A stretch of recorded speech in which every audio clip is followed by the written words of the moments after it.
Hello, it's Sarah from Hardcover Hearts, and I'm here today to do the Two Book with One Stone book tag that Sean the Book Maniac has submitted. So with this, he's taken two different things and combined them together to see what we come up with. So let's jump to it. The first was the second to last book that you've read. So that is The Housekeeper and the Professor by Yoko Ogawa. And I just talked about it in my week of reading wrap up.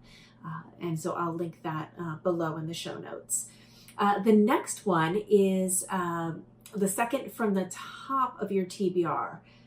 So I don't really keep a TBR. I mean, TBR to me is just every book that hasn't yet been touched, but I don't necessarily file them anywhere. I may make a little smattering of books that maybe these might be something I'd be interested, but I am such a mood reader, and I really am not someone who likes to read in order or likes to have books as to-dos. To me, one of the best moments of reading is the moment after I finish a book and I think about what I want to read next and what's interesting to me and where my mood takes me. And I love the serendipity of that moment and sometimes finding something that is amazing that I would not have found otherwise. So the way I approached this was I went to Goodreads and I just looked at the second from the top that was in the Goodreads. And I have the Alexandria Quartet by Durrell in there. And I put that in there because there was, I'm not sure I think I've mentioned it before, but I'm a pretty big e-reader. I have the apps on my phone. I have a very big phone. And it just allows me to be able to read while I'm at work, when I'm at lunch, when I'm standing in the line at the bank or at the post office. And so I tend to try to fit, even if it's 5 minutes of reading in any possible time that I can. So e-readers are really good ways, and the apps that they have that you can put on your phone are pretty convenient for me. So I tend to purchase a lot of ebooks, and I also am a power user at the library. But the reason that I mention the ebooks is that I also follow all of these different email listings that tell you what the publisher's deals are for ebooks. And so I frequently buy ebooks for $1.99, $2.99, and I find that to be a really great use of my money. I'd much rather do that than spend $7 at Starbucks or something like that. So I go ahead and if it's something that I'm interested in, I'll go ahead and buy it and just keep it. Again, that TBR is no joke. So one of the ones that I had found was the Alexandria Quartet. And I'm very, very interested in that part of the world. And that time frame, which is, I think it's before World War II. And it's supposed to be really beautiful writing. I don't know too much about it. I just know that it's 4 different perspectives from a place and time in Alexandria, Egypt, before World War II. So please let me know if you've read the Alexandria Quartet and if you recommend or not. I would love to know before I dive into 4 books. Next up was 2 2-star reads. Ugh. So I'm a pretty picky person going into my books. So I tend to not read things that I don't think I'm going to like. I'm a good judge of what I'm going to enjoy and what I'm not going to enjoy. So most of mine are I liked it, but I didn't love it kind of ratings. But there are two of these 2-star ratings really left me cold. The first one was the Inspector Gamache series, and this is Louise Penny's series. At number 10, man, it was such a bummer. I was so angry. It almost stopped me from reading her continuing on with the series. The Long Way Home was a big nothing. It was just a long plot device to be able to sew up one thread for one character, and it made no sense. It didn't follow any of the previous formats that she uses. It was of a character that I really didn't care about, and it meandered and it took us way off track and off course. I feel like it didn't do justice to the characters, and it was a big waste of my time. So I was really bummed out. I'm surprised I didn't give it a 1, to be honest. And then the second one was Liane Moriarty, The Husband's Secret. So I think it was with this book that I realized that I don't care for domestic thrillers or domestic dramas. I'm married, but my husband and I don't have children. We don't live in a cul-de-sac. We don't live in a suburb. We're fairly urban people. I don't really understand or am drawn to or am interested in the types of fare that the kind of the domestic novel really focuses on.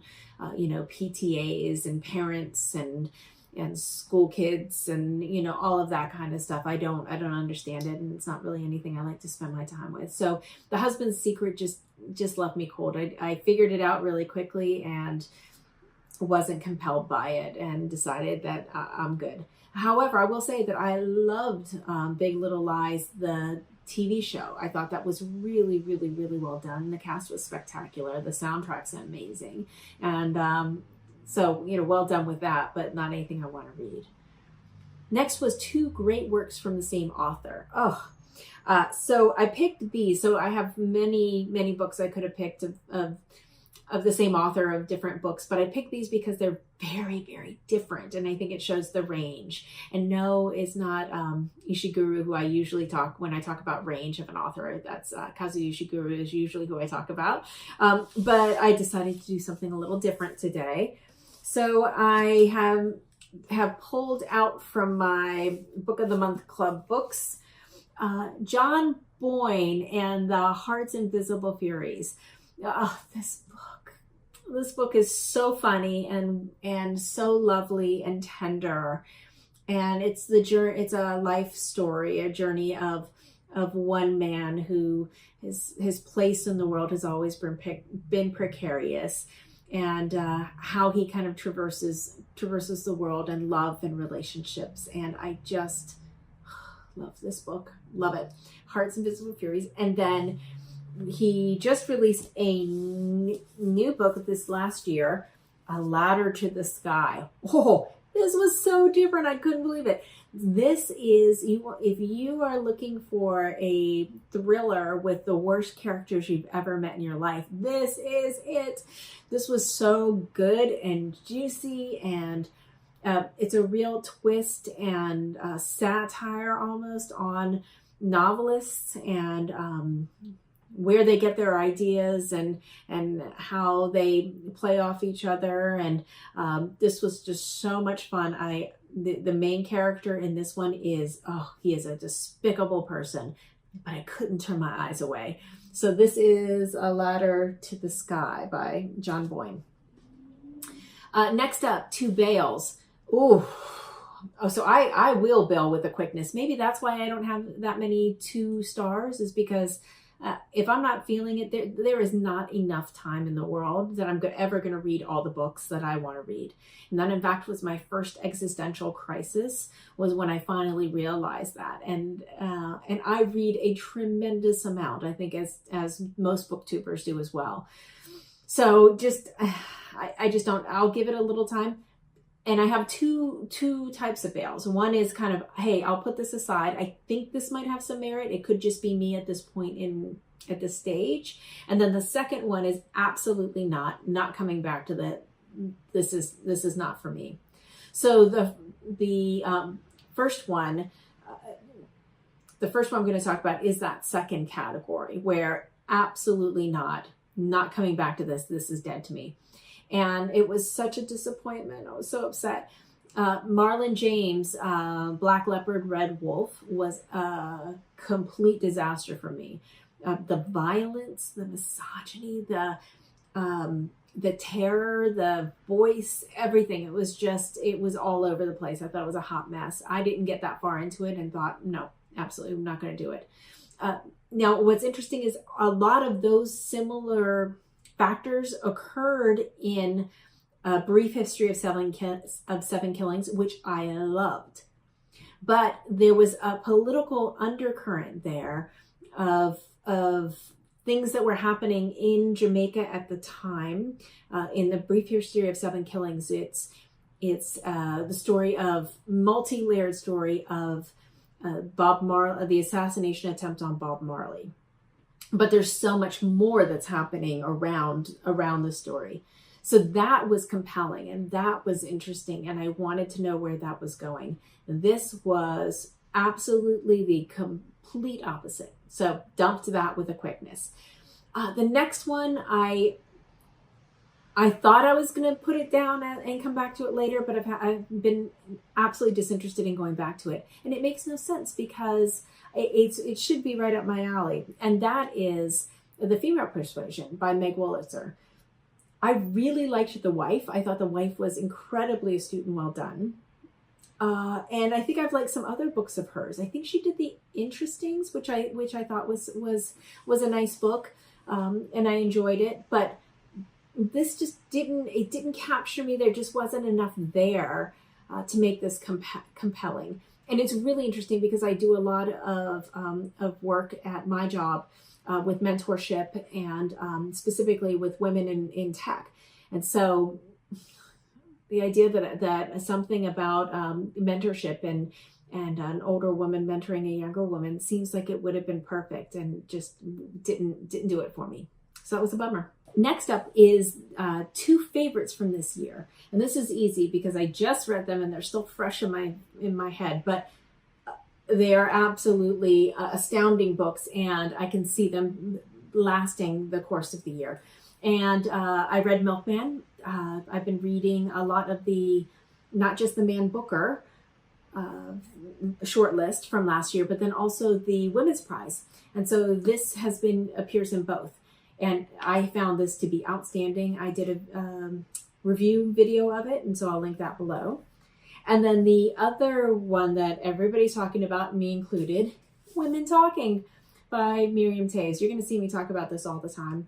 Sorry about it, but it's too good not to. So these two were fantastic. And in the review that I did for Milkman, I also have a little bit at the end about how I think about that in comparison with, or in conversation with Women Talking. Next is two new favorite BookTubers. So I'm still fairly new to BookTube, less than a month old. And I don't know how long these two BookTubers have been in play, but they're new to me and I think they're lovely. So it's Cecilia and Elizabeth. So Cecilia has her own channel and I'll link that below, and then Elizabeth is at Bookish North and I'll link hers below too. And I just think they're just lovely, and I think they're friends. At least I've seen some videos where they're both in them, and so I definitely am enjoying their stories and their content. So happy to send more people their way. And then a book that I've read twice, more than twice. So every year I read 84 Charing Cross Road as the very first book that I read on the first day of a new year, because it's my favorite book.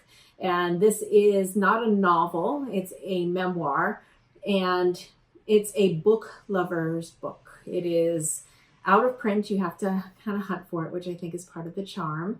And it is just a delightful story of the relationship between a woman who is a book-obsessed New Yorker and who starts a correspondence with a bookshop in London, 84 Charing Cross Road, after the war, and the relationship that develops from there. It's told, it's an epistolary memoir, so it's told with the letters back and forth.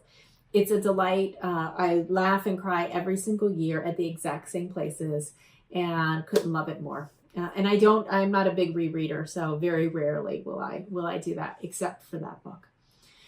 Two fab quotes. So I picked up, I think the most quotable book that I've read this year has been The Overstory by Richard Powers, which won the Pulitzer. And I thought it was a delight. So I wanted to read two quotes from that. The first one was, I don't think I need to do a lot of setup because I think it's pretty. I think it's lovely on its own. Watching the man, hard of hearing, hard of speech, Patty learns that the real joy consists of knowing that human wisdom counts less than the shimmers of beaches in a breeze. As certain as weather is coming from the west, the things people know for sure will change. There's no knowing for a fact. The only dependable things are humility and looking. So I thought that was lovely.